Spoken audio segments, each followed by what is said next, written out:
හැම දෙනාටම තෙරුවන් සරණ ප්‍රාර්ථනා කරමින් අද ඔබ හැම දෙනෙකුටම ඉතාම වැදගත් ධර්මකාරණා රැසක් ශ්‍රවණය කරන්නයි මේ ධර්මශ්‍රවණයත් එක්ක ඔබ සූදානන් වෙන්නේ. ඉතිං අද මේ උතුම් ධර්මය ශ්‍රවණය කරන ඔබ හැම දෙනාටමත් ලක්වාසී ලෝවාසී සියලු දෙනාටමත් මේ උතුම් ධර්මශ්‍රවණය නිවන්දොරටුවක් බවට පත්වේවා කියල අපි මුලින්ම ආශිර්වාද ප්‍රාර්ථනා කරනවා. පිංහතුනේ අද දවසේ මේ ධර්මානු ශාසනාවෙන් අපි කතා කරන්නේ බුදුරජාණන් වහන්සේගේ ධර්මය තුළ ධර්මාවබෝධය කරායන ශ්‍රාවකයෙකුගේ පළවෙනිම ඉලක්කේ තමයි උතුම් සෝවාන් ඵලයට පත්වෙන්න මහන්සි ගැනීම. සෝවාන් වෙච්ච කෙනා තමයි සකදාගාමී ඵලයට පත්වෙන්නේ. ඒ සකදාගාමී ඵලයට පත්වෙච්ච කෙනා තමයි අනාගාමී ඵලයට පත්වෙන්නේ. ඒ අනාගාමී වෙච්ච කෙනා තමයි කෙලවර සියලු කෙලෙසුන්ගේ මිදිලා උතුම් මහරහත් භාවයට පත්වෙන්. අපි පියවරෙන් පියවර යායුතු ගමනක් මේ පටන්ගන්නකොටම රහත් වෙනවා නෙමෙයි. අනුපුබ්බ සික්කා අනුපුබ්බ කිරියා අනුපුබ්බ ප්‍රතිපදා. අනුපිළිවලින් පියවරෙන් පියවර ගැඹුරට යන මාර්ගයක් බුදුරජාණන් වහන්සේ අපිට පෙන්නලා තියෙන්නේ. පිංහතුනේ පහාරාධ කියන සූට්‍ර දේශනාවේදී පහාරාධ කියන අසුර නායකයා අපි බුදුරජාණන් වහන්සේගෙන් අහනෝ ස්වාමීනී භාග්‍යතුන් වහන්ස මේ භික්ෂු භික්ෂුණී උපාසක උපාසිකාවන් මේ තරම් බුද්ධ ශාසනයට ආස කරන්නේ. මේ තරම් බුද්ධ ශාසනයට ඇලුම් කරන්නේයයි. එතනදි බුදුරජාණන් වහන්සේ පහාරාධගෙන් පෙරලා තවත් ප්‍රශ්නයක් ඇහ්වා. හරි පහාරාධ ඔබ කියන කාරණයට පිළිතුරු දෙන්න කලින් ඔබ මට මේකට උත්තර දෙන්න කිව. ඒ තමයි දෙව්ලොව ඉන්න අසුරයන් මහා සාගරයට ආස කරන්නේයයි. මහා සාගරයට සිත්තලවා වාසය කරන්නේ යයි කියලා ඉස්සල්ලා ඔබ ඒකට උත්තර දෙන්න කියෝ. අන්න එතනති පහාරාධ මහා සාගරයේ තියෙන ආශ්චර්ය අත්බෝධ කාරණ 8ක් එකින් එක විස්තර කරනවා. මෙන්න මේ හේතුව නිසා අසුරයන් මහා සාගරයට ආස කරන්නේ. ස්වාමිනී භාග්‍යතුන් වහන්ස මෙන්න මේ හේතුව නිසා අසුරයන් වන අප මහා සාගරයට ආස කරන්න මෙන්න මේ නිසා. ඒ කරුණු 8ම උපමා කරගෙන බුදුරජාණන් වහන්සේ අර පහාරාධ අහපු ප්‍රශ්නයට පිළිතුරක් දෙනවා. ඒක තමයි පහාරාධ සූත්‍රය සඳහන් වෙන්නේ. එතනදි පහාරාධ පළවෙනියට බුදුරජාණන් වහන්සේට කියන ස්වාමීනී භාග්‍යතුන් වහන්ස මේ මහා සාගරය පිළිවලින් ගැඹුර කරා යනවා. ලෝකෙ කොහෙන් ගත්තත් සාගරය කියන්නේ පිළිවලින් ගැඹුර කරා යන දෙයක්. අන්නේ නිසා මහා සාගරයට අසුරයන් ආස කරනු ඇලුම් කරන.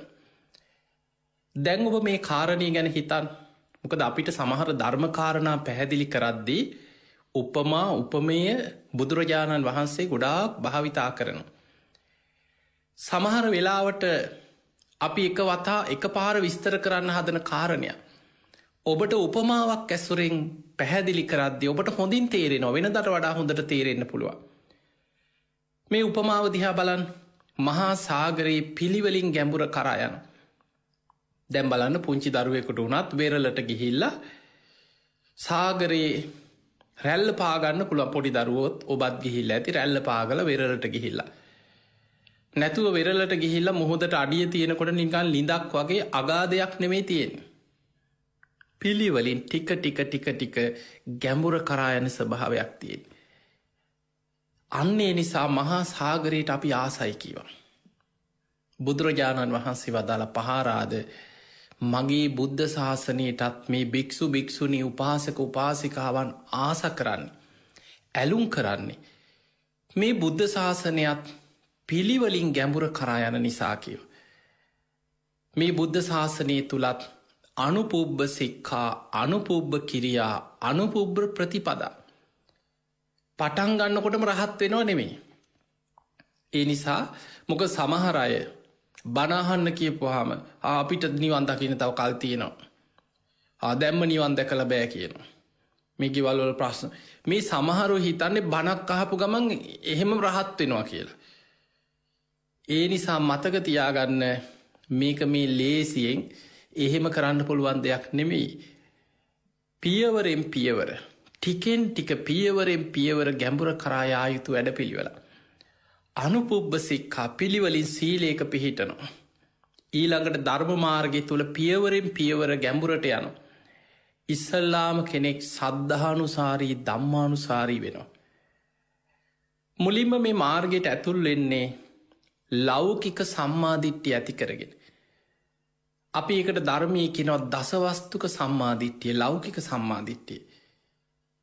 මෙන්න මේ ලෞකික සම්මාදිට්ඨිය ඇති කරගෙන දසවස්තුක සම්මාදිට්ඨිය ඇති කරගෙන කෙනෙක් මේ බුද්ධ ශාසනයට ඇතුල් වෙනවා. මෙලොව පරලොව පිළිගැනීම, මෙලොවක් තියෙනවා, පරලොවක් තියෙනවා, දන් දීමේ විපාක තියෙනවා, කරන පින් පව්වල විපාක තියෙනවා, කරන යහපත් කටයුතු වල විපාක තියෙනවා, මවුට සැලකීමේ විපාක තියෙනවා, පියාට සැලකීමේ විපාකයක් තියෙනවා, ඕපපාතික සත්වයන් ලෝකෙ පහළ වෙනවා, තමන්ගේ නුවණින් ජීවිතය අවබෝධ කළ ප්‍රකාශ කරන ශ්‍රමණක් බ්‍රාහ්මණවරු ලෝකෙ පහළ වෙනවා. මෙන්න මේ විශ්වාසය, මේ අවබෝධය, මේ වැටහීම ඉස්සල්ලාම අපි විශ්වාසයක් ඇති කරගන්න. ඒ විශ්වාසය තුළ ඉඳලා අපි තිසරණය පිහිටනවා. මේ ධර්මමාර්ගයේ මේ සංසාර දුකින් නිදහස් වෙන වැඩපිළිවෙල තුළ. මොකද කර්මඵල ගැන, පින්පව් ගැන ලෞකික සම්මාදිට්ඨිය ඇති කරගන්න කෙනාට අපාය බය තේරෙනවා. සංසාර ගමනේ භයානකකම තේරෙනවා. මේ භයානක සසර දුකින් නිදහස්වීම පිණිස මගේ ශාස්තෘන් වහන්සේ හැටියට මේ යන ගමනේ මං බුදුරජාණන් වහන්සේවම සරණ යනවා. උන්වහන්සේගේ මාර්ගය, උන්වහන්සේගේ දේශනාව, උන්වහන්සේ මගේ ශාස්තෘන් වහන්සේ බවට පත් කරගෙන මංගේ මාර්ගයේ ගමන් කරනවා කියන දැඩි අධිෂ්ඨානයට ඇවිල්ලා බුද්ධන් සරණං ගච්ඡාමි කියලා අවබෝධයෙන් බුදුන් සරණ යනවා. ඊළඟට ඒ බුදුරජාණන් වහන්සේ දේශනා කරපු මාර්ගයේ වැඩපිළිවෙල නිවන් මඟ සසර දුකින් නිදහස්වීම පිණිස මං ඒ මාර්ගයේම ගමන් කරනවා කියන තැනට ඇවිල්ලා ධම්මං සරණං ගච්ඡාමි කියලා ඒ ධර්මයේ සරණ යනවා. ඊළඟට මේ මාර්ගයේ ගමන් කළ ප්‍රතිඵල ලැබපු ශ්‍රාවකයන්, මගඵලලාභී, ඒ අය තමයි අපි මේ ධර්ම මාර්ගය යන ගමනේ සිව්වනක් ශ්‍රාවකයන්ගේ පෙර ගමන් කරුවන්. අපිට කලින් මේ මාර්ගී ගමන් කළ ප්‍රතිඵල ලබපු ශ්‍රාවකයෝ.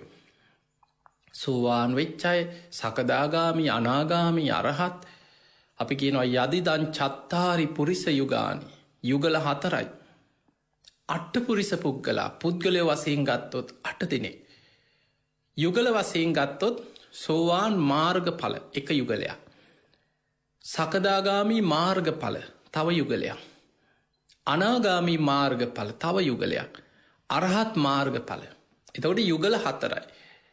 වෙන වෙනම බෙදලා පුද්ගලය වශයෙන් ගත්තොත් සෝවාන් මාර්ගයේ ගමන් කරන කෙනා, සෝවාන් ඵලයට පත්වෙච්ච කෙනා, සකදාගාමී මාර්ගයේ ගමන් කරන කෙනා, සකදාගාමී ඵලයට පත්වෙච්ච කෙනා, අනාගාමී මාර්ගයේ ගමන් කරන කෙනා, අනාගාමී ඵලයට පත්වෙච්ච කෙනා, අරහත් මාර්ගයේ ගමන් කරන කෙනා රහතන් වහන්සේ.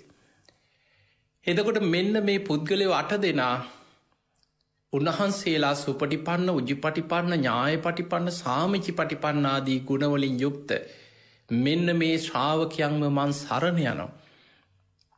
උන්වහන්සේලා ගමන් කරපු මාර්ගයේ මං උන්වහන්සේලාව ආදර්ශයට අරගෙන මමත් මේ මාර්ගයේ ගමන් කරනවා කියන තැනට ඇවිල්ලා සංඝං සරණං ගච්ඡාමි කියලා ඒ ශ්‍රාවක සංඝයා අවබෝධයෙන් තෙරුවන් සරණ යනවා කියන්නේ ඒකයි. අන්න එහෙම අවබෝධයෙන් තෙරුවන් සරණ යන කෙනාට ලෞකික සම්මාදිට්ඨියේ පිහිටලා කර්මඵල විශ්වාසය, මෙලොව පරලොව විශ්වාසය, පින්පව් ගැන විශ්වාසයෙන් අවබෝධයෙන් තිසරණේ පිහිටන කෙනාට එයාගේ ඊළඟ ඉලක්කය තමයි ලෝකෝත්තර සම්මාදිට්ඨිය ඇති කර ගැනීම. ලෝකෝත්තර සම්මාදිට්ඨිය කියන්නේ චතුරාර්ය සත්‍ය අවබෝධය. ඒ චතුරාර්ය සත්‍ය අවබෝධය පිණිස අන්න එයා එතන ඉඳන් සීල, සමාධි, ප්‍රඥා වඩනවා. අන්න එයා තමයි එතන ඉඳන් ධර්ම මාර්ගයේ ගමන් කරන කෙනා. එයාගේ පළවෙනි ඉලක්කය තමයි සෝවාන් වීම. එතකොට සෝවාන් වෙන එක නං ඉලක්කේ ඒ මාර්ගයේ වඩන්න ඕන ඉස්සල්ලා. සෝවාන් වීම පිණිස මාර්ගයේ වඩාගෙන යනකොට මාර්ගස්ත පුද්ගලයෝ දෙන්නෙක් බුදු හාන්දුරුව පෙන්න්නනවා. සද්ධානුසාරී ධම්මානුසාරී. ඒ තමයි මාර්ගයට පැමිණිච්ච කෙනා මාර්ගයේ ගමන් කරන කෙනා. එතකොට සද්ධානුසාරී හෝ ධම්මානුසාරී වෙච්ච ශ්‍රාවකය තමයි සුවාන් ඵලය ලබන්නේ. එතකොට එයා ඊළඟට සකදාගාමීවීම පිණිස මහන්සි ගන්න. මහන්සි අරගෙන සකදාගාමී ඵලය ලබනවා. අනාගාමිවීම පිණිස සකදාගාමි වෙච්ච කෙන අනාගාමියෙන්න්න මහන්සි ගන්න. ඒ මහන්සි අරගෙන මාර්ගය වරල අනාගාමී ඵලයට පත්වෙනවා. එයාගේ ඉලක්කෙ තමයි රහත් වෙන එක. රහත්වීම පිණිසයා අරහත්වය පිණිසේ මාර්ගය වඩලා රහත්වෙනවා. අන්න පියවරෙන් පියවරෙන් පියවර අර සාගරයේ පියවරෙන් පියවර ගැඹුරට යනවා වගේ අනුපුබ්බ සික්කා අනුපුබ්බ කිරියා අනුපුබ්බ ප්‍රතිපදා. මෙන්න මේ විදිහටයි කියව මගේ නිවන් මග මේ බුද්ධ ශාසනය තුළ නිවන් මග බුදුරජාණන් වහන්සේ දේශනා කරලතිය. එතකොට මේ මාර්ගය අඳුනගත්ත පැහැදිලි කරගත්ත වටහාගත්ත ශ්‍රාවකය තමයි සද්ධාවෙන් මාර්ගය වඩන්. ඒ නිසා පිංවතුනී පළවෙනිමදේ මඟ පැහැදිලි කරගන්නට ඕන්. ඒ නිසා තමයි මේ ධර්මය අවබෝධ කරගන්න මහන්සි ගන්න කෙනාට පළවෙනියටම වැදගත්මදේ සද්ධර්මශ්‍රවනය. කල්්‍යාන මිත්‍රයන්ගෙන් පිරිසිදු සද්ධර්මය අහන්න ලැබෙන්න ඕනේ. බුදුරජාණන් වහන්සේ දේශනා කරපු නිවන කරා යන ඒ පිරිසිදු ධර්මය කල්්‍යාන මිත්‍රයන්ගෙන් අහන්න ලැබෙන්න ඕනේ. අන්නේ ධර්මය හරියට අහන්න ලැබෙනවනං අන්න මඟ පැහැදිලි. මාර්ගි තේරුම් ගණ්ඩ පුළුවන්. මග නිරවුල් වෙනවා මේකයි මඩන්න තියෙන මාර්ගි. මෙන්න මේකයි ධර්මාවබෝධයට තියෙන මග කියලා මාර්ගි පැහැදිලි. ඊළඟට එයායේ මාර්ගයේ වඩනවා ගමන් කරනවා ප්‍රතිඵලය කරායන. කල්්‍යාන මිත්‍රයන්ගේ සද්ධර්මශ්‍රවනය ලබලා ඒ ධර්මය නිරවුල්ල තේරුම් ගත්ත කෙනා යෝනිසෝ මනසිකාරය දෙනවා. තමා තුළින් ඒ අහන ධර්මය ගලප තමා තුළින් බලනවා. ඊළඟට දම්මානු දම ප්‍රතිපදාවකය දෙනවා. ඒ ධර්මයට අනුකූල ජීවන රටාව.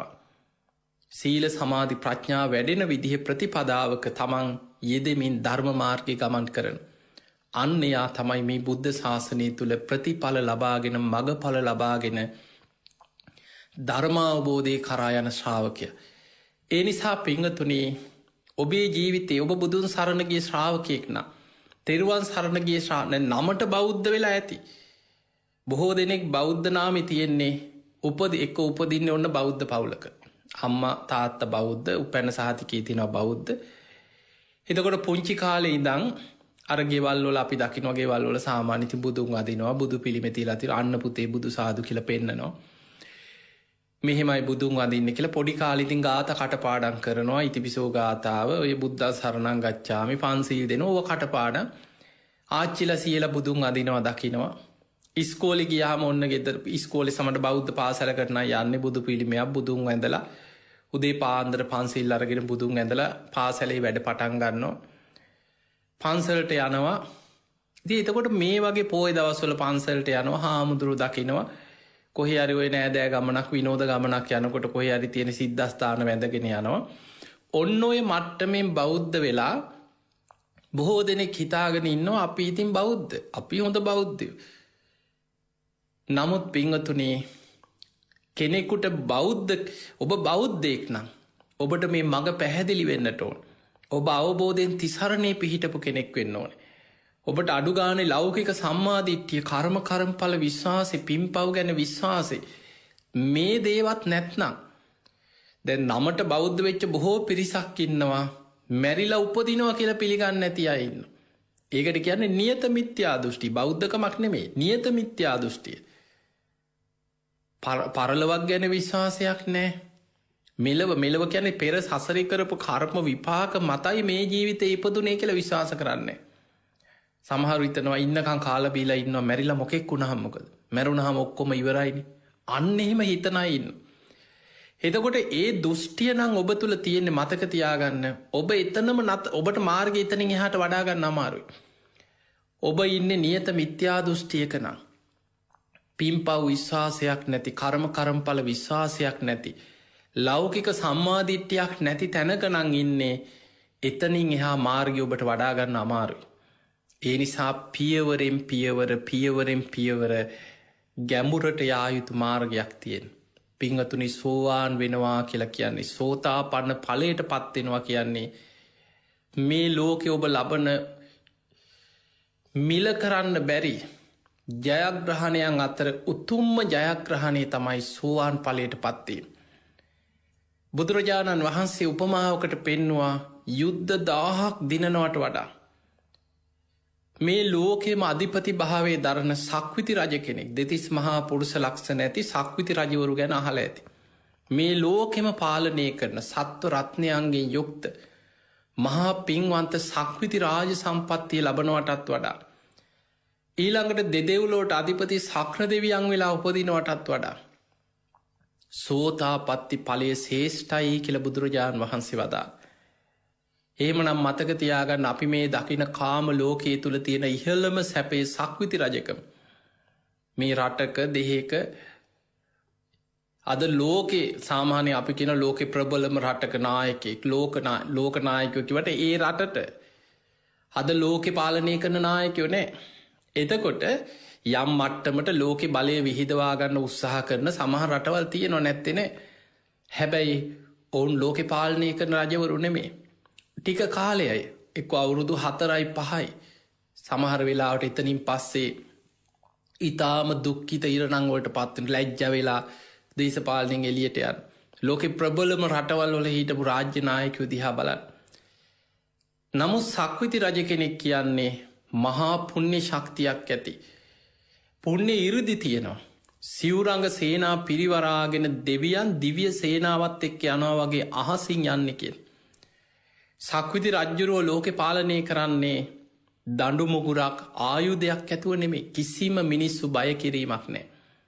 අද ලෝකෙ පාලනය කරන්න උත්සාහ කරන්න ලෝකෙ රටවල් අත්පත් කරගන්න උත්සාහ කරන ලෝක නායකයෝ පුළුවන් තරං නිියස්ටික ආයුධ රැස් කරගෙන බෝම්බ රැස් කරගෙන තමන්ගේ හමුදා ශක්තිය යුද ශක්තිය වර්ධනය කරගෙන ලෝකෙ බය කරගෙන අපිට මේ තරන් ආයුධ තියෙනවා කියලා තමන් ඒ යුද්ධ බලයෙන් බය කරගෙන රටවල් අත්පත් කරගන්න උත්සාහ කරන්නේ. හැබැයි සක්විති රජවරු කියන්නේ පුුණ්‍ය බලයෙන් අහසින් යන්නේ දඩුමුගුරක් කිසිම ආයුධයක් නෑකින්. හැබැයි තමන් අහසින් සිවරංග සේනාව එක්ක යනකොට අනෙක් සියලුම රටවල රජවරු තමන්ගේ රාජ්‍ය සක්විති රජ්ජුරුවන්ට පූජා කළ යටත් වෙනවා. ඔබේම අනුශාසනාව අපි පිළිගන්නවා. සක්විති රජ්ජුරුවෝ දසරාජ ධර්මයෙන් ලෝකෙම ධර්මිෂ්ට රජෙක් හැටියට ධර්මානුකූලව ලෝකෙ පාලනය කන අදාපිට නිකං හීන වගේ. සක්විති රජවරු ගැන දීගනිකායි චක්‍රවත්ති සීහනාද සූට්‍ර ගොඩාක් දේශනාවල සඳහන් වෙනවා. හැබැයි ඊළඟට අපේ බුදුරජාණන් වහන්සේ ඊට පෙර ආත්මයක මහා සුදස්සන නමින් සක්විති රජකං කරපු බොහෝම ලස්සන විස්තර දේශනාවක් තියෙනවා දීගනිකායි මහා සුදස්සන සූත්‍රයේ. එතකොට එවැනි ලෝකෙම බලවත් රජෙක් වෙනවටත් වඩා දෙදෙව්ලොවට අධිපති සක්‍රය වෙලා උපදිනවටත් වඩා යුද්ධ 1000ක් දිනල මහා ජයග්‍රහණයක් හැටියට මේක යුද්ධයක් දෙකක් නෙමේ යුද්ධ 1000ක් මුළු ලෝකෙම යුද්ධෙන් දිනවා කියලා හිතන්. හැබැයි සංසාර ගමනේ තමන් පරාදයි. මරණින් මත්තේ නිරේකට වැටෙන්න්න පුළුව. අපි හිතම ලෝකෙ බලවත්ම රජෙක්. හැබැයි මේ රජා මරණින් මත්තේ උපදින්නේ නිරේන. එතන රජානෙම එතන නිරි සතා. අර යම පල්ලන්ගෙන් උල්ලොලින් අනින ලෝදිය පෝන කෑගගහ විලාපදිදී බේරගන්න කිකි කෑග්ගහ දුවන නිරි සතෙක් අර රජකං ඉවරයි. සමහට මහා බලවත් පුද්ගලයෙක් මරණින් මත්තේ තිරිසනෙක් වෙලා උපදින බල්ලෙක් බලු පැටියෙක් දැන් අර බලවත්කං ඔක්කොම ඉවර දැම් බල්ලා. සමහර වෙලාවට කෙනෙක් මරණයට පත්වෙල අපිහිතම මහා බලවත් නායකෙක් පාලකෙක් ලෝකෙ හිටපු බලවත් රජෙක් කියලා හිතන් මරණින් මත්තේ පෙරේතෙක් යකෙක් වෙලා උපදින. එතකොට අර බලවත් කම්මොනුවත් නෑ දැම් පෙරේතය දැන් රාජභෝජන් නෑ දැම් සේම් සොටු මළමුට්ට හොය හොය සාපි පාසාවෙන්දුවන් මෙන්න මේ වගේ සංසාර ගමනක් තියෙන. ඒ නිසා ජයග්‍රහණයන් අතර උතුම්ම ජයග්‍රහණය බවට පත්වෙන්නේ ධර්මය අවබෝධ කර ගැනීම. අඩ්ඩුම ගානි සෝවාන්වත් වනානං අන්න ඔබ සංසාර ගමන ජයගත්ත කෙනෙ. පිංහතුනි බුදුරජාණන් වහන්සේ සෝතාපන්න ඵලය ගැන පෙන්වේ. මහණෙනි කෙනෙක් සෝවාන් ඵලයට පත් වනා කියලා කියන්නේ යා සංයෝජන 3ක් සම්පූර්ණය ප්‍රහාණය කරන. සක්කායදිට්ටි, විචිකිච්ඡා, සීලබ්බත පරාමාස. මේ ත්‍රිවිධ සංයෝජන සම්පූර්ණයම ප්‍රහාණය කරගත්ත කෙනා සෝවාන් ඵලයට පත්වෙච්ච කෙනා. එතකොට ඒ කෙනා ආර්යෂ්ට සෝතාපන්න කෙනෙකේ තේරුම කනට ධර්මය ඇහෙනවන මේ මතක තියාගන්න. මොකද සමහර එහෙම වැරදි විග්‍රහ තියෙනවා රටේ. කෙනෙකුට හිතෙන පුළුවන් මේ අහගෙන ඉන්නකොට කනට ධර්මය ඇහුණා නම් සෝවාන් කියලා. එහෙම සෝවාන් එකක් නැහැ. සෝත කියන්නේ කනට. සමහරු වැරදි විදිහට මේ පාලි වචන විග්‍රහ කරනවා ආපන්න කියන්නේ පැමිණීම. එසු කනට සෝත කියන නිසා කනට ධර්මී පැමිණීම සෝතාපන්න කියලා විස්තර කරන සමහර විස්තර තියෙනවා. ඒව ධර්මී විස්තර නෙමේ පෞද්ගලික මිත්‍යා විස්තර. බුදුහාමුදුරුවන්ගේ විස්තරේ තියෙන ඔබ බලන්න චුල්ල වේදල සූත්‍රයේ මහා වේදල සූත්‍ර මේ මහරහතන් වහන්සේලාගේ ධර්ම සාකච්ඡා. අන්නේ වේදල සූත්‍රය තියෙනවා සෝතාපන්න කියලා කියනවා කොපමණකින්ද කෙනෙක් සෝතාපන්න කෙනෙක් බවට පත්වෙන්නේ කියලා අහනවා. ඒකට දෙන පිළිතුර තමයි ආර්යෂ්ඨායික මාර්ගයට පැමිණෙනවා. ආර්යෂ්ඨායික මාර්ගයට පැමිණුනා කියන අර්ථයෙන් තමයි සෝතාපන්න කියලා කියන්න. එහෙමනම් අන්න මජ්ක්‍ධිම නිකායේ වේදල සූත්‍රය තියෙනවා හරියටම සෝතාපන්න කියන්නේ මොකක්ද කියන විග්‍රහය. සෝත කියනවා සැඩ පහරට. එහෙනම් සෝතාපන්න කියනකොට කෙනෙකුට හිතෙන පුළුවන් එහෙනම් සැඩ පහරකට පණින එක සෝවාන් කියලා. එහෙම එකක් නෙමෙයි. එකම වචනේ යෙදෙන කියන්නේ ඒ අර්ථයේ යෙදෙන තැන් ගොඩක් තියෙනවා. ඒ වචනෙන් කියන ආර්ය අෂ්ටාංගික මාර්ගයට සෝත කියනවා. එහෙනම් එතන සෝතාපන්න කෙනෙකුගේ අර්ථය තමයි සැඩ පහරට පැමිණෙනවා කියන එකවත් කනට ධර්මය ඇහෙනවා කියන එකවත් නෙමෙයි. ආර්ය අෂ්ටාංගික මාර්ගයට සෝත කියනවා. ආපන්න කියන්නේ ආර්ය අෂ්ටාංගික මාර්ගයට පැමිණීම. පින්වතුනි කෙනෙක් ආර්ය අෂ්ටාංගික මාර්ගයට පැමිණෙන්නේ බැසගන්නේ සෝතාපන්න ඵලයට පත්වීමෙන්. ආර්ය අෂ්ටාංගික මාර්ගය ගැන අපි පුංචි විග්‍රහයක් තේරුම් ගන්න උත්සාහයක් ගමු. නිවනට තියෙන එකම මඟ ආර්ය අෂ්ටාංගික මාර්ගය. ඒ තමයි පුංචි දරුවෙක් වුණත් සාමාන්‍ය පොඩි කාලේ ඉඳන් බණ අහන කෙනෙක් දන්නවා. සම්මා දිට්ඨි, සම්මා සංකප්ප, සම්මා වාචා, සම්මා කම්මන්ත, සම්මා ආජීව, සම්මා වායාම, සම්මා සති, සම්මා සමාධි. එතකොට මේ ආර්ය අෂ්ටාංගික මාර්ගයේ සම්මා දිට්ඨිය කියලා කියන්නේ චතුරාර්ය සත්‍ය ගැන අවබෝධ ඥාන. මේ සම්මා දිට්ඨිය සත්‍ය ඥාන, කෘත්‍ය ඥාන, කෘතඥාන හැටියට ත්‍රිපරිවට්ටම් ද්වාදසාකාරං හැටියට අවබෝධ කරගත යුතුයි කිය. එහෙමනම් ආර්ය අෂ්ටාංගික මාර්ගයේ පළවෙනි මාර්ගාංගය වන සම්මා දිට්ඨිය පරිපූර්ණ වෙන්නේ සත්‍ය ඥාන, කෘත්‍ය ඥාන, කෘතඥාන හැටියට ත්‍රිපරිවට්ටම් ද්වාදසාකාරං හැටියට පරිපූර්ණ කරන්නට ඕන. සෝවාන් ඵලයට පත්වෙන කෙනාට ලැබෙන්නේ සම්මා දිට්ඨියේ සත්‍ය ඥානය විතරයි. එයා දන්නවා දුක කියන්නේ ආර්ය සත්‍යයක්මයි. දුකේ හට ගැනීම තණ්හාව. මෙන්න මේ විදිහටයි දුක හටගන්නේ තණ්හාව නිසාමයි. මේක ආර්ය සත්‍යයක්මයි. දුක නැතිවීම නිවන. තණ්හක්ඛයෝ රාද නිබ්බාන. තණ්හාව ක්ෂය වීමයි නිවන. මේක ආර්ය සත්‍යයක්මයි. නිවන් දකින්න තියෙන්නේ තණ්හාව ක්ෂය කිරීමෙන්මයි. ඊළඟට දුක නැති කරන මාර්ගය මේ ආර්ය අෂ්ටාංගික මාර්ගයමයි. සීල සමාධි ප්‍රඥා වශයෙන් වැඩිය යුත්තේ මේ මාර්ගයමයි. මේක සත්‍යයක්මයි. අන්න දුක ගැන සත්‍ය ඥාන, දුකේ හට ගැනීම ගැන සත්‍ය ඥානෙ, දුක නැතිවීම ගැන සත්‍ය ඥානෙ, දුක නැති කරන මාර්ගය ගැන සත්‍ය ඥානෙ කියන සම්මා දිට්ඨියේ චතුරාර්ය සත්‍ය ගැන පළවෙනි ඥානෙ සත්‍ය ඥානෙ ඇති කරගෙන තමයි සෝවාන් වෙන්නේ. එතකොට සෝවාන් වෙච්ච කෙනාට ආර්ය අෂ්ටාංගික මාර්ගයට පැමිණෙන්නේ පළවෙනිම මාර්ගාංගය වන සම්මා දිට්ඨිය සත්‍ය ඥානය ඇති කරගෙන මාර්ගයට පැමිණෙන. දැන් සම්මා දිට්ඨිය පරිපූර්ණ කරන්න නම් මාර්ගේ වඩනවා කියලා කියන්නේ සම්මා දිට්ඨිය පරිපූර්ණ කරන්න ඕන. සත්‍යයි කියලා තේරුම් ගත්ත පමණින් සියල්ල අවබෝධ වුණා නෙමෙයි. එතනදී ඔහුට ඇති වෙලා තියෙන්නේ සක්කාය දිට්ඨි, විචිකිච්ඡා, සීලබ්බත පරාමාස කියන ත්‍රිවිධ සංයෝජන ප්‍රහාණය වීමෙන් සෝවාන් ඵලයට පත් වුණා විතරයි. හැබැයි කාමරාග, පටිග එහෙම් පිටින්ම තියෙනවා. රූපරාග, අරූපරාග, මාන, උද්ධච්ච, අවිජ්ජා කියන සංයෝජන එහෙම්මම තියෙනවා. එතකොට සෝවාන් වෙච්ච කෙනාගේ ඊළඟ අරමුණ තමයි කාමරාග, පටිග සංයෝජන තුනී කරගන්න, යටපත් කරගන්න මහන්සි ගන්න. ඒ පිණිස එයා මාර්ගය වඩන්නේ සීල, සමාධි, ප්‍රඥා හැටියට මාර්ගය වඩන. හැබැයි ආර්ය අෂ්ටාංගික මාර්ගයේ පෙළගැස්ම තියෙන්නේ බැලූ බැල්මට සීල, සමාධි, ප්‍රඥා විදිහට නෙමෙයි. සම්මා දිට්ඨි, සම්මා සංකප්ප අයිති ප්‍රඥා කොටසට, ප්‍රඥා ස්කන්ධෙට. සම්මා වාචා, සම්මා කම්මන්ත, සම්මා ආජීව කියන තුන අයිති සීල කොටසට. එමනම් මුලින් තියෙන්නේ ප්‍රඥාව, ඊළඟට සීල. අගට තියෙන්නේ සම්මා වායාම, සම්මා සති, සම්මා සමාධි. ඒ තුන අයිති වෙන්නේ සමාධි ස්කන්ධයට. එහෙමනම් ආර්ය අෂ්ටාංගික මාර්ගයේ දිහා බැලූ බැල්මට තියෙන්නේ ප්‍රඥා, සීල, සමාධි විදිහට පෙළ ගහලා තියෙන්නේ. දැන් කෙනෙක් මේක ගැඹුරු විග්‍රහය තේරෙන්නේ නැත්නම්, බුද්ධ දේශනාව හරියට වඩන්නේ මෙහෙමයි කියලා තේරෙන්නේ නැති කෙනා අර මාර්ගාංග දිහා පිටින් බලලා කියනවා ආර්ය අෂ්ටාංගික මාර්ගේ වඩන්න තියෙන්නේ ප්‍රඥා, සීල, සමාධි කියලා. එහෙම නෙමෙයි වඩන්න තියෙන්නේ.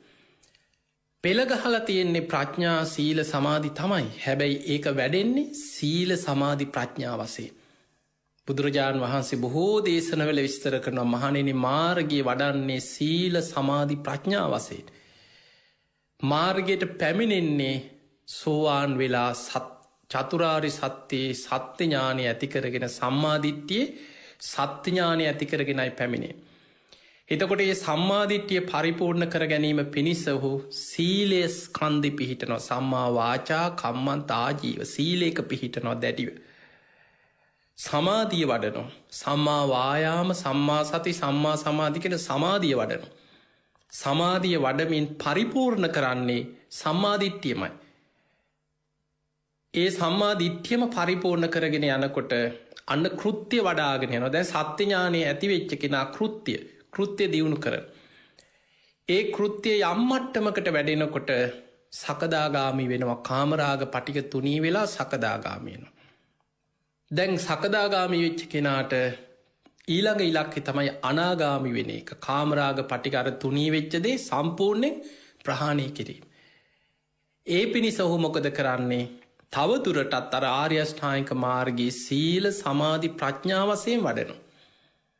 සීලයක පිහිටලා සමාධියම බලවත් කරගෙන සම්මා දිට්ඨියම පරිපූර්ණ කරනවා. සම්මා දිට්ඨියේ කෘත්‍ය වඩාගෙන ගිහිල්ලා අනාගාමී ඵලයට පත් වෙනවා. අනාගාමී වෙනකොට ඔහුට කාමරාග, පටිග සංයෝජන සම්පූර්ණයෙන් ප්‍රහාණය වෙලා යනවා. හැබැයි තාම සම්මා දිට්ඨිය පරිපූර්ණ නැහැ. තාම කෘත්‍ය වඩන කෙනෙක්. තාම ඔහු තුල කෙලෙස් තියෙනවා. ඔහු තුල දැන් ඉතිරි වෙලා තියෙන අනාගාමි වෙච්ච කෙනා තුල රූපරාග, අරූපරාග, මාන, උද්ධච්ච, අවිජ්ජා කියන සංයෝජන පහක් තව ඉතුරු වෙලා තියෙනවා. ඒ සංයෝජන ප්‍රහාණය වෙන්නේ අරහත් මාර්ගයේදී. ඔහු අරහත් මාර්ගේ වඩනවා කියන්නේ තවදුරටත් සීල, සමාධි, ප්‍රඥා වශයෙන් අර ආර්ය අෂ්ටාංගික මාර්ගයේම සීලේම දියුණු කරමින් සමාධිය පැත්තම බලවත් කරගෙන ඒ සමාධිය තුල පිහිටලා ප්‍රඥාවම බලවත් කරන. සම්මා දිට්ඨියම දියුණු කරලා අන්න කෘත්‍ය වඩලා අවසන් වෙනවා. කෘත්‍ය වඩලා අවසන් වෙනකොටම කෘතඥානෙ පහළ වෙනවා. කෘත කියන්නේ කරලා අවසానයි. දුක අවබෝධ කරලා අවසానයි. තණ්හාව ප්‍රහාණය කරලා අවසానයි. නිවන සාක්ෂාත් කරගෙන අවසానයි. මාර්ගයේ සීල, සමාධි, ප්‍රඥා වශයෙන් වඩලා අවසానයි කියන අවබෝධය. ඒකට කියන කෘතඥාන. ඒ කෘතඥානය ඇතිවෙන්නේ මහරහතන් වහන්සේලාට. එහෙමනම් මහරහතන් වහන්සේලාට අරහත්වය පිණිස ඒ මාර්ගය වඩල අවසන් වෙනකොට සම්මාධිට්ටියේ සත්‍යඥාන කෘත්තිඥාන කෘතඥාන කියන තිපරිවට්ටං ද්වාදසාකාරං හැටියටම පරිපූර්ණ කළ අවසානයි. ඒ නිසා තමයි රහතන් වහන්සේලාට ආර්යෂ්ඨායික මාර්ගයේ මාර්ග අංග අටට අමතරව දසාංගයෙහි සමන්නාගතෝ අරහාති උච්චති කියල ධර්මය සඳහන් වෙන. රහතන් වහන්සේලාට අංග 10ක් තියෙන. සම්මාදිට්ටි සම්මා සංකප්ප සම්මාවාචා සම්මා කම්මන්ත සම්මාජීව සම්මාවායාම සම්මා සති සම්මා සමාධි කෙන අංග අටට අමතරව සම්මා ඥාන සම්මා විමුක්ති කියලා අංග දෙකක් පිහිටන. සම්මා ඥාන කියන්නේ චතුරාරි සත්‍ය සත්‍යඥාන කෘත්තිඥාන කෘතඥාන වසයෙන් පරිපූර්ණවම අවබෝධ කරා කියන අවබෝධඥානයකට කෙන සම්මාඥාන. ඒ අවබෝධයක්ත් එක්කම හිත කෙලෙසුන්ගේ මිදිලා ආසවක්කේ ඥානය මට පහළ වුණා මං කෙලෙසුන්ගේ මිදුනා කියන අවබෝධඥානය ඇතිවෙන. ඒ තමයි සම්මා විමුක්ති. විමුක්තියට පත්වනා කියන අවබෝධඥානය ඇති වෙන. එහෙමනම් පිංගතුනී මේ මාර්ගයේ පිළිවලට වැඩිය යුතු මාර්ගය. බණ අහගෙන ඉන්නවා තරන් ලේසිනෑ මේ මාර්ගි වඩන්.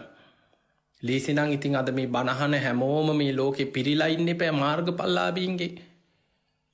ඒ නිසා උත්සාහය වීරිය නුවන පඥ්ඥාවන්තස්සායන් දම්ම නායන් දම්මෝ දුප්පඥස්ස මේක ප්‍රඥාවන්ත කෙනාට නුවන ඇති කෙනාට ආරම්භක වීරිය ඇති කෙනාටයි මේ ධර්මය. ඒ නිසා නුවන වීරිය කැපවීම උත්සාහය මේ ඇතිකරගත්ත කෙනා තමයි මේ ධර්මමාර්ග ප්‍රතිඵල ලබාගෙන අවබෝධය ඇතිකරගෙන ප්‍රතිඵලය කරායන්නේ. ඒ නිසා පිංහතුනි මේ ලැබිච්ච මනුස්ස ජීවිතය තුළ ඔබ සෝවාන් වෙන්න මහන්සිගන්නවා කියලා කියන්නේ. මොකද බොහෝ වෙලාවට අපි කතාවට කියන අපි විවහාර භාසාාවෙන් කෙනෙක ඇහුවොත් අනේ නිවන් දකින්න තියෙනවනම් කොච්චර දෙයක්ද. කෙනෙක් ප්‍රාර්ථනා කන මල් පහන් පූජ කළ ප්‍රාර්ථනා කන අනේ මට නිවන් අවබෝධ කරගන්න ලැබේවා. මට සංසාරදුකින් නිදහස් වෙන ලැබේවා. කොච්චර හොඳද. ඒ ප්‍රාර්ථනය හොඳයි නමුත් අපි තේරුම් ගන්න ඕනෑ පටන් ගන්නකොට නිවන් දකින්න වන්නේ මේ අපේ පළවෙනි ඉලක්කෙ තමයි සෝවාන්වීම. සෝවාන් වෙච්ච කෙනා සකදාගාමියෙන්න්න මහන්සි වෙන. එතනට ගිය කෙනා අනාගාමියෙන්න්න මහන්සි වෙන. එතනට ගිය කෙනා තමයි රහත් වෙන්න මහන්සිවෙන්. මේක පිළිවලින් යන මාර්ගයක් තියෙන්. අනුපුබ්බ සික්කා අනුපුබ්බ කිරියා අනුපුබ්බ ප්‍රතිපද. දවසක් බුදුරජාණන් වහන්සේ විවේකින් වැඩ ඉන්නකොට එදා හවස්සරුවේ දෙවි කෙනෙක් බුදුරජාණන් වහන්සේ මුණ ගැහෙන් නැවිල ගාථාවක් කියන. මේ ගාථාවෙන් කියනවා සාමීනි භාක්‍යතුන් වහන්ස කෙනෙක් හිසගිනි ගත්ත කෙනෙක් ගින්න නිවන්න මහන්සීනවා වගේ. ආයුදයකින් පහරක්කාපු කෙනෙක් තුවාලයක් සනීප කරගන්න වෙහෙසෙනවා වගේ. උපන්නා වූ සත්‍යයා කාමරාග පටික ප්‍රහාණය කිරන්නයි මහන්සිගන්න ඕන කියල. කාමරාග පටික ප්‍රහාණය වෙන්නේ අනාගාමී වෙනකොට. එතකොට මේ කියන්නේ බුදු හාමුදුරන්ට මේ කියන්නේ දෙවි කෙනෙක් තමන්ගේ අදහස කියන්න. ද අපිටත් හිතෙනවා ඇත්තනයන්න හරිනි කියලා හිතෙන්න පුළුව.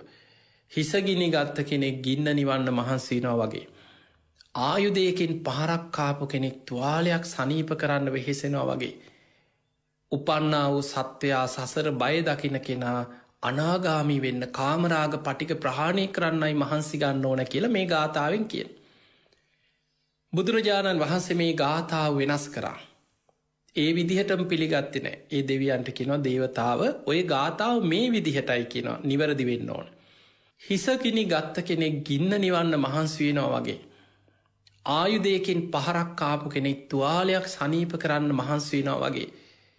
සංසාරි බය දකින කෙනා අප්‍රමාදීව වීරියෙන් සක්කායිදිට්ටිය ප්‍රහාණය කරන්නයි මහන්සිගන්න ඕන කිව. අන්න බුදුරජාණන් වහන්සේ පෙන්නවා පල්ලවෙනිම ඉලක්කෙ තමයි සෝවාන් වෙන එක සක්කායිදිට්ටිය ප්‍රහාණය කිරීම. සෝවාන් වෙන කෙනා තමයි සක්කාය දිට්ඨිය ප්‍රහාණය කිරීමෙන් මයි ඔහු සෝවාන් ඵලයට පත්වෙන්. ඒ සක්කාය දිට්ඨිය ප්‍රහාණය වෙනකොට තුනුරුවන් ගැන බුද්ධාදී අටතැන් ගැන තියෙන සැක සංකා ඔක්කොම නැති වෙනවා. විචිකිච්ඡාව එක වෙනම අමුතුවෙන් ප්‍රහාණය කරන්න දෙයක් නෑ. සක්කාය දිට්ඨිය ප්‍රහාණය වෙනකොටම ත්‍රිවිධ සංයෝජනම එකවර ප්‍රහාණය වෙන්. සක්කාය දිට්ඨි විචිකිච්ඡා සීලබ්බත පරාමාස ත්‍රිවිධ සංයෝජනම ප්‍රහාණය වෙලා යන. ඒක තමයි පළවෙනි ඉලක්කේ. සෝවාන් වෙන එකයි පළවෙනිම ඉලක්කේ. පිංහතුනී මේක ලේසි නෑ කියන්නේ බුදුරජාණන් වහන්සේ ලස්සන උපමාවක් පෙන්න්නනවා. දවසක් මේක උපමාවක්. මේ උපමා කතාව අහගෙන හිටපුහම කොච්චර අමාරු දෙයක්ද කියල මේ උපමාවෙන් තේරෙයි. බුදු හාන්දුරු දවසක් කියන භික්‍ෂූන් වහන්සේලාට මහනෙන ඔන්න යම් රාජ්‍යක මහා දරුණු අපරාධකාරයෙක් ඉන්නවා හැංගි ඉන්නවා රජ්ජුරුවන්ගේ රාජබටයන්ට අල්ලගන්න බැරි අපරාධකාරයෙක් ඉන්නවා. විශාල අපරාධකාරී. කොහොමහරි රාජබටයෝ මේ අපරාධකාරය අල්ලගන්න. අල්ලගෙන කොහොමහරි කුදලගෙන එනවා රජ්ජුරුව ළඟට. ඇවිල රජ්ජුරුවන්ට ඉදිරිපත් කරන රජතුමනි මෙන්න මේ අපරාධකාරය අල්ලගත්තා. මේ රාජ්‍යටම ව්‍යසනයක් වෙච්ච මිනිස්සු බය කරපු. හොරකං වංචාවල් දූෂණ මිනීමැරුම් අපරාධ රැසක් තියෙන මහා අපරාධකාරය කල්ලගෙනනවා. තැන් දංවැල් දාලා මාංචු දාල් රජ්ජුරුව ළඟට ගේනවා. ඉස්සර නඩුහලා තියෙන ගොඩක් රජ්ජුරුවන්ගේ තීරණය තමයි අවසන් තීරණ. දැන් රජ්ජුරුවන්ට මේ අපරාධකාරයගේ වැරදි කියෝනු අමාත්‍යවරේ රාජබටයෝ කියෝනු රජතුමනී මොහුගේ වැරදි තමයි මොහු මේ වගේ අපරාධකාරි මේ වගේ මිනී මරලා තියෙනවා. මේ වගේ මිනිස්සුන්ට හිංසා කරලා තියෙනවා. මේ වගේ ගම් බිඳලා තියෙනවා. ගම් පහරපු හොරේ මේ වගේ අපරාධක දැන් අර ඔක්කෝම කියලා කියන රජතුමනී සුදුසු දඩුවමක් පමුණුවන්න කියන. මේක උපමාවක්. රජ්ජුරුව ඒ වෙලා මේ අහගෙන ඉදලා කියනවා උදේ පාන්දරින්ම වදකාගාරයට මූ අරගෙන ගිහිල්ලා හෙල්ල පාරවල් 100ක් අනින්න කියන. ඔන්න පාන්දරම හෙල්ල පාරවල් 100ක් අනින්න අන කරනවා. දැන් එකක් දෙකක් ඇන්නත් හෙල්ලකින් අනිනවා ගැන උලකින් මැරෙනවා. මේක උපමාවක්නේ. දැන් උදේ පාන්දර රාජබටයෝ අරගෙන ගිහිලා හෙල්ල පාරවල් 100ක් අනිනවා. දැන් ඇනලා දාල් දැන් අප හිතමු ලේ දාගෙන මැරෙන්නෑ කියලා හිතම නිකම මේ උපමාවක් නිසා මිනිහල් ලේ දාගෙන කෑගගහ විලාපදිදි ඉන්නවා. මැරිලනෑ. රජ්ජුරුවන්ට දවල් මතක්කෙනවා. මේ අපරාධකාරය මැරිලත් දන්නේ. රාජබටයන්ට කතා කල් අහන අරුට පනතියෙනවාද කියලා. කියනවා රජතුමනි තාම පනතියෙනවා. එහෙමනම් දවල්ටත් හෙල්ල පාරවල් 100ක් අනින්න කියනවා. දැන් වදකය වදකාගාරයේ අර ලේපිටිම් ඇදගෙන ගිහිල්ල දවල්ටත් හෙල්ල පාරවල් 100ක් අනිනවා. හවසට රජ්ජුරුවන්ට නිදාගන්න යනකොට මතක්කෙනවා අර පව්කාරය අපරාධකාරයා මැරිලත් දන්නේ. රාජබටයන්ගෙන් අහනකො රාජපටයකෙන රජතුමනි තාම පනතියෙනවා. එහෙනම් හවසටත් හෙල්ල පාරවල් 100ක් අනින්න කියන. දැන් කියද්ද. උදේට 100යි දවල්ට හෙල්ල පාරවල් 100යි හවසට 100යි දවසට 300. බුදුරජාණන් වහන්සේ වදාළ මහනෙන දවසට හෙල්ල පාරවල් 100 ගානේ 300 ගානේ අවුරුදු 100ක්ම එක දිගට හෙල්ල පාරවල් ඇනලා. එතනින් පස්සේ සෝවාන් වෙන්න පුළුවන් කියලා කවුරු හරි කෙනෙක් හේතු සහිතව කියනවා නං මහනෙනින් නුඹල එකට කැමති වෙන්න කියන. හේතු සහිතව කියනවන එකැන ඒක කරන්න පුළුවන් දෙයක් නෙම හෙල්ල පාරවල්ලන්න කවුරු සෝවාන් වෙන්න නෑමතක තියාග මේ උපමාව. උපමාව එක්ක පටල ගන්න එපා. උපමාව කියන්නේ මේක භයානකකම තේරුම් කරවන්නයි උපමාව කියන්න. බුදුරජාණන් වහන්සේ වදාළ මහනෙන දවසකට හෙල්ල පාරවල් 300 බැගින් උදේ දවල් හවස අවුරුදු 100ක් එකදිකට ඇනල ඇනල එකැන වදදීල අවුරුදු 100කට පස්සේ. කවුරු හරි හේතු සහිතව කිව්වොත් ඒ විදිහෙ දුකක් විඳලා සෝවාන් වෙන්න පුළුවන් කියලා මහනෙන නුබලයකට කැමති වෙන්න කියෙන්. ඇයි මහනෙනි තතාගතයන් වහන්සේ එවැනි දෙයක් ගැන කියන්න. ඒකට හේතුව තමයි ඔන්න හේතුව බුදු හාන්දුරුව පෙන්න්නනවා මහනෙන මේ දීර්ග සංසාර ගමනි. ධර්මය අවබෝධ නොකිරීම නිසා හෙල්ල පාරවල් කාල මැරිච්චවාර අනන්තයි කියල. ඊට වඩා සංසාරය අපි ධර්මය අවබෝධ නොකර ඉපදමින් මැරමින් මැරමින් ආපු සංසාර හෙල්ල පාරවල් කාල මැරලා තියෙනවා කෙන ඊට වඩාවාර. එළුවෝ බල්ලෝ බලල්ලු කුකුල් වෙලා ඉපදිච්ච වාරවර උල්වලින් ඇනලා බෙලි කැපුම් කාල පිහිවලින් ඇනල මැරිච්ච වාර අනන්තයි කිය. දීර්ඝ සසර විඳපු දුකත් එක්ක බලද්දී. අවුරුදු 100ක් හරි එක දිගට ඒ වගේ දුකක් විඳල සෝවාන් වෙන්න පුළුවන්නම් අපායෙන් මිදන්න පුළුවන්නම් මහණනි ඒක හොඳයි කියන එහෙම පුළුවන්න. හැබැයි එහෙම බෑ. එහෙම නං අපිට පේන බුදු හාන්දුර පෙනවා ඒ නිසා මහණෙන මේ උපමාවෙන් තේරුම් ගන්න කියනවා සෝවාන් වෙනවා කියලා කියන්නේ කොයි තරම් උතුම් දෙයක්ද කියලා. දවසක් බුදුරජාණන් වහන්සේ වුණ තවත් උපමාව තවත් ටිකක් හොඳට තේරෙයි. බුදුරජාණන් වහන්සේ දවසක් මහා පොළොවේ තියෙන පුංචි ගල් කැට 7ක් ශ්‍රී හස්තයට ගත්. අරගෙන මේ ගල් කැට 7 භික්ෂුන් වහන්සේලාට පෙන්නලා අහනවා මහණෙනි තථාගතයන් වහන්සේගේ ශ්‍රී හස්තයේ මත තියෙන මේ ගල් කැට 7 නුඹලා දකින්නවද මේ පුංචි ගල් කැට 7ක්?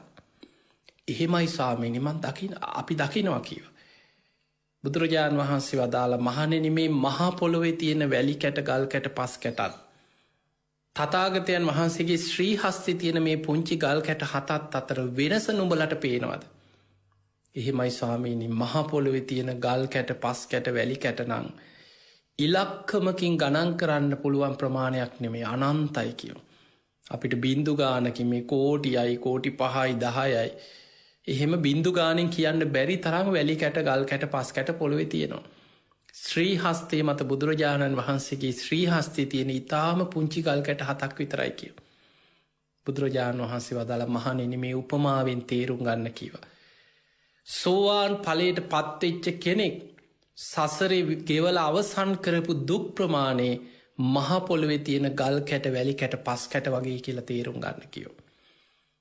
සෝවාන් ඵලයට පත්වෙච්ච කෙනෙක් විඳලා අවසන් කරපු දුක පොළොවේ තියෙන වැලි කැට ගල් කැට පස් කැට වගේ කියෝ මහා පොළොවේ තියෙන.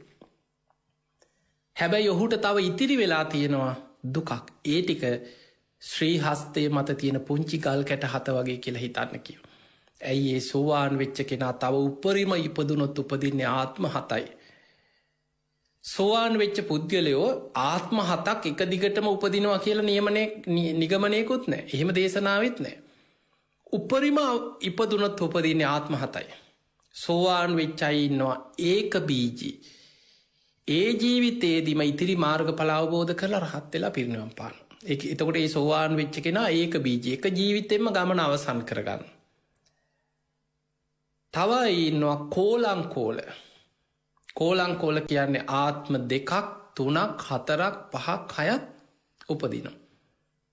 එතකොට ඒ සෝවාන් වෙච්ච කෙනා ආත්ම 2ක් වෙන්න පුළුවන් 3ක් වෙන්න පුළුවන් 4ක් 5ක් උපරිම 6ක් ඉපදිලා එයා මාර්ගඵල අවබෝධ කරගෙන රහත් වෙලා පිරිනිවන් පානවා.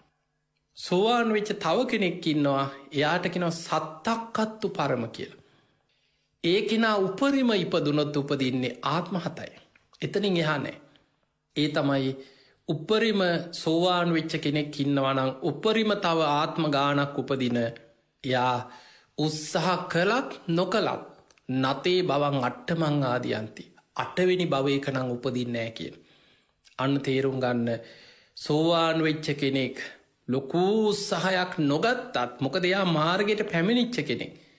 චතුරාර්ය සත්‍යයේ සත්‍ය ඥානය ඇති කරගෙන ආර්ය අෂ්ටාංගික මාර්ගයට පැමිණිච්ච කෙනෙක්. එතකොට එයා මාර්ගයේ තුලයි ඉන්නේ. එයා කොහොමත් සීල සමාධි ප්‍රඥා වඩන කෙනෙක්. ආර්ය කාන්ත සීලයට ආපු කෙනෙක්. එතකොට එයාට මාර්ගය හැම වෙලේම නිතතිම්ම වැඩෙන කෙනෙක්. මාර්ගයට බැසගත්ත කෙනා. එයා උත්සාහ කරත් ලොකු උත්සාහයක් නොගෙන මාර්ගය හිමින් වඩාගෙන ගියත් උපරිම ආත්ම 7යි. නතේ බවන් අට්ටමං ආදියන්ති 8 වෙනි භවයක නම් උපදින්නෙම නෑ කියන. එහෙමනම් අපිට පේනවා බුදු හාමුදුරුව පුංචි ගල් කැට 7ක් ශ්‍රී හස්තයට අරගෙන අපිට පෙන්නවා මහණෙනි සෝවාන් ඵලයට පත්වෙච්ච කෙනෙකුට අනාගතයේ තව යම් දුකක් විඳින්න තියෙනවා නම් ඒ කියන්නේ කොහේ ඉපදුනත් ඉපදීම දුකක්නේ. ඉපදීම කියන්නේ දුකක්. දිව්‍ය ලෝකේ ඉපදුනත් ජරා මරණ තියෙනවා. මනුස්ස ලෝකේ රජ පවුලේ ඉපදුනා සක්විති රජෙක් වුණත් මොන පවුලේ ඉපදුනත් ඉපදීම දුකක්මයි. ලෙඩ වෙනවා වයසට යනවා ශෝක පරිදේව දුක්ඛ දෝමනස් උපායාස කාටත් තියෙනවා. ඉපදුනානම් දෙවියන්ටත් තියෙනවා මතක තියාගන්න. දෙවිවරුන්ටත් දුක ඇති වෙනවා. කෙලෙස් සහිතයිනේ. දෙවියොත් හඬනවා වැළපෙනවා. දෙවිවරුන්ටත් දුක ශෝකය ඇති වෙනවා. දෙවියන්ගේ ජරාවට පත්වීම බුදු හාන්දුර පෙන්වා මහණනි දෙවිවරු දිවිය විමානවලින් ආවිශ්‍ය ගෙවිලා චුතවෙන්න ලංවෙනකොට පැළඳගෙන ඉන්න මල්මාලා පරවෙනවා. දිවිය සලු කිලුටු වෙනවා. දෙවියන්ගේ දිවිය ශරීරවලින් දහඩිය වැගිරෙන්න්න පටන් ගන්න. දෙවියන්ගේ දීප්තිමත් ආලෝක විහිදිච්ච ශරීරවල දීප්තිය නැති වෙලා ශරීර දුරු අරණ වෙනවා. විමානවල සිත්තලවන්න නැතුව යන. එතකොට ඒව තමයි දෙවියනු ජරාවට පත්වෙනවා එහෙන. ඉපදීම දුකක් මයි. කොහෙ ඉපදුනත් තව සෝවාන් වෙච්ච කෙනෙ කායි ඉපදුනත් ඒකත් දුකක්මයි. ඒ නිසා එයාට තව අනාගත ඉතිරි වෙලා තියෙනවනම් විඳින්න මේ පුංචි ගල් කැට හත වගේ කියලා හිතන්නකි. හැබැයි සසර ගෙවල අවසන් කරපු දුක සෝවාන් පලට පත්වීමත් එක්ක මහපොළොවෙ තියෙන වැලි කැට පස් කැට වගේ. දැම් මේ උපමාවෙන් ඔබ හිතන්න මේ බණමහගෙන හිටපු ඔබ ආපස්සට ඔබ ගැන හිතන්. ඔබ සෝවාන් වෙලා නැත්නම්. ඔබ ධර්මය අවබෝධ කරගෙන නැත්නම්. ගෙවාගෙනාපු දුකත් මහපොළොවෙ තියෙන වැලි කැට ගල් කැට පස් කැට වගේමයි ඔබට තව අනාගතයේ තියෙන දුකත් දන්නේ නෑ තව කොච්චර කල් සංසාරය යන්න වෙයිද. මොන අපායි වැටි වැටි කොහේ අයිද කොයි බුද්ධ ශාසනයක කවද නිවන් දකීද. පුතජ්ජන ජීවිතයේ ඒ අනපරත් එක්ක නං ඔබ ඉන්නේ. ඔබට අනාගතයේ විඳින්න තියෙන දුක්ටිකත් මහපොළොවෙ තියෙන ගල් කැට වැලි කැට පස් කැට වගේමයි. අතීත විඳපු දුකත් අනාගතයේ විදින්න තියෙන දුකත් ඔබට මහපොළොවෙ වැලි කැට ගල් කැට පස් කැට වගේමයි. අන්නේ නිසා මේ සංසාරය බය දකින කෙනා හිසගිනි ගත්ත කෙනෙක් ගින්න නිවන්න මහන්සේනා වගේ. ආයුදයකින් පහරක්කාපු කෙනෙක් තුවාලයක් සනීප කරන්න වෙහෙසෙනවා වගේ මේ භයානක සංසාර ගමනින් නිදහස් වෙලා නිවන් අවබෝධ කරගන්න මහන්සිගන්න. ඒ පිණිසයි ඔබට මේ ධර්මය ශ්‍රවණය කරන්න අපි නිරන්තරයෙන් ඔබට ධර්ම දේශනා කරන්නේ ධර්මය කියලා දෙන්නේ තිනිසා නිතර බණහන්න ධර්ම පොත්පත් කියවන්න ධර්මයට ආස කරන්න ධම්ම කාමෝ බවන් හෝති ධර්මයට කැමති කෙනා ධර්මයට ආසකෙන ධර්මී තුළ දියුණුව කරා යනවා. ඉතින් ඔබ හැම දෙනාටම අපි ආශිර්වාද කරනවා. සද්ධාදී ගුණ ධර්ම දියුණු කරගෙන මේ ලැබිච්ච මනුස්ස ජීවිතය තුළ උතුම් වූ ධර්මයම අවබෝධ කරගන්න ඔබ හැම දෙනාටම වාසනාව ලැබේවා ලැබේවා ලැබේවා කියලා අපි ආශිර්වාද ප්‍රාර්ථනා කරනවා.